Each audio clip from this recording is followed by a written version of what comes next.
ओष्ट्रासन। ओष्ट्र का अर्थ है ऊंट। इस आसन की अंतिम स्थिति में शरीर की आकृति एक ऊंट के कुबड़ जैसी होती है। सावधानी, जो लोग पेट में चोट, गठिया और चक्कर से पीड़ित हैं, उन्हें इस आसन का अभ्यास नहीं करना चाहिए। प्रारंभिक स्थिति, विश्रामदायक स्थिति।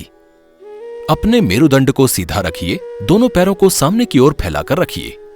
हाथों को शरीर के पीछे जमीन पर रखिए। अपने शरीर को विश्राम दीजिए। ये विश्राम आसन है। अपने पैरों को एक साथ मिलाइए, अंगूठे एक दूसरे का स्पर्श करते हों। हाथों को शरीर के बगल में, हथेलियों को जमीन पर और उंगलियों को सामने की ओर रखिए। मेरुदंड सीधा और दोनों पैरों को सामने की ओर फैलाकर रखिए। ये दंडासन है। दाएं पैर को घुटने से मोड़िए और दाएं तलवे को दाएं नितंब के नीचे रखिए। इसी तरह बाएं पैर को घुटने से मोड़ते हुए बाएं तलवे को बाएं नितंब के नीचे रखिए। दोनों पैरों को इस तरह रखिए जिससे पैरों के अंगूठे एक दूसरे को स्पर्श करें। नितंबों को एड़ियों और पंजों के बीच की जगह में रखिए। अपने हाथों को अपने घुटनों या जांघों पर रखिए। ये वज्रासन है। पीठ को सीधा रखिए। घुटने के बल खड़े हो जाइए। घुटनों और पैरों को कुछ सेंटीमीटर अलग करिए। सांस लीजिए, गर्दन को पीछे की ओर झुकाइए। सांस छोड़िए, हाथों को पीछे और नीचे की ओर बढ़ाइए और उन्हें एड़ी पर रखिए।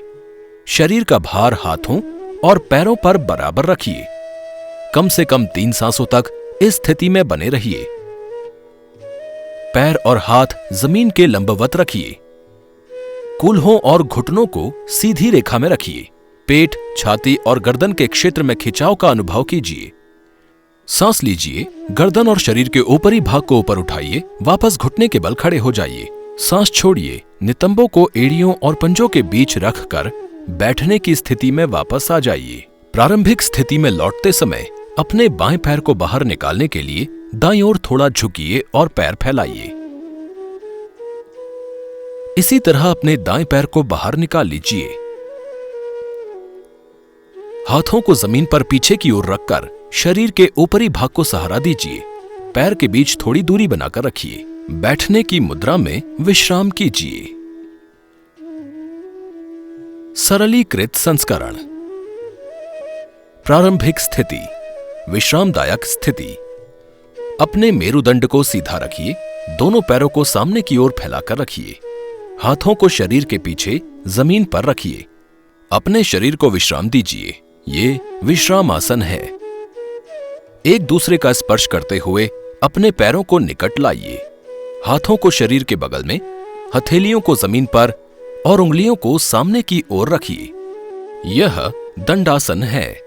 दाएं पैर को घुटने से मोड़िए और दाएं तलवे को दाएं नितंब के नीचे रखिए। इसी तरह बाएं पैर को घुटने से मोड़ते हुए बाएं तलवे को बाएं नितंब के नीचे रखिए। दोनों पैरों को इस तरह रखिए जिससे पैरों के अंगूठे एक दूसरे को स्पर्श करें। नितंबों को एड़ियों और पंजों के बीच की जगह में रखिए। अपने हाथों को अपने घुटनों या जांघों पर रखिए। ये वज्रासन है। पीठ को सीधा रखिए। घुटने के बल खड़े हो जाइए। घुटनों और पैरों को कुछ सेंटीमीटर अलग रखिए। पैरों की उंगलियों को अंदर की ओर मोड़िए ताकि पैर जमीन की सीध में हों। सांस लीजिए, गर्दन को पीछे की ओर झुकाइए। सांस छोड़िए, हाथों को पीछे की ओर ले जाइए और एड़ियों को पकड़िए। कम से कम 3 सांसों के लिए इस अंतिम स्थिति को बनाए रखिए। कूल्हों और घुटने को सीधी रेखा में रखिए। पेट, छाती और गर्दन के क्षेत्र में खिंचाव का अनुभव कीजिए। सांस लीजिए, गर्दन को ऊपर उठाइए। वापस घुटने के बल खड़े हो जाइए और हाथों को नीचे लाइए। पैर की उंगलियों को बाहर की ओर मोड़िए। सांस छोड़िए, नितंबों को एड़ियों और पंजों के बीच रखकर बैठने की स्थिति में वापस आ जाइए। प्रारंभिक स्थिति में लौटते समय अपने बाएं पैर को बाहर निकालने के लिए दाईं ओर थोड़ा झुकिए और पैर फैलाइए।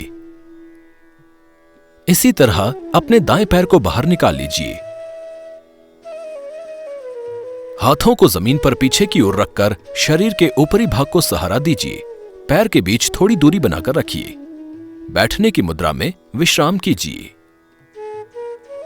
अभ्यास का कार्य। वर्टेब्रल कॉलम के अग्रभाग और शरीर के ऊपरी क्षेत्र में कसावट, वक्ष का विस्तार और श्वसन में वृद्धि।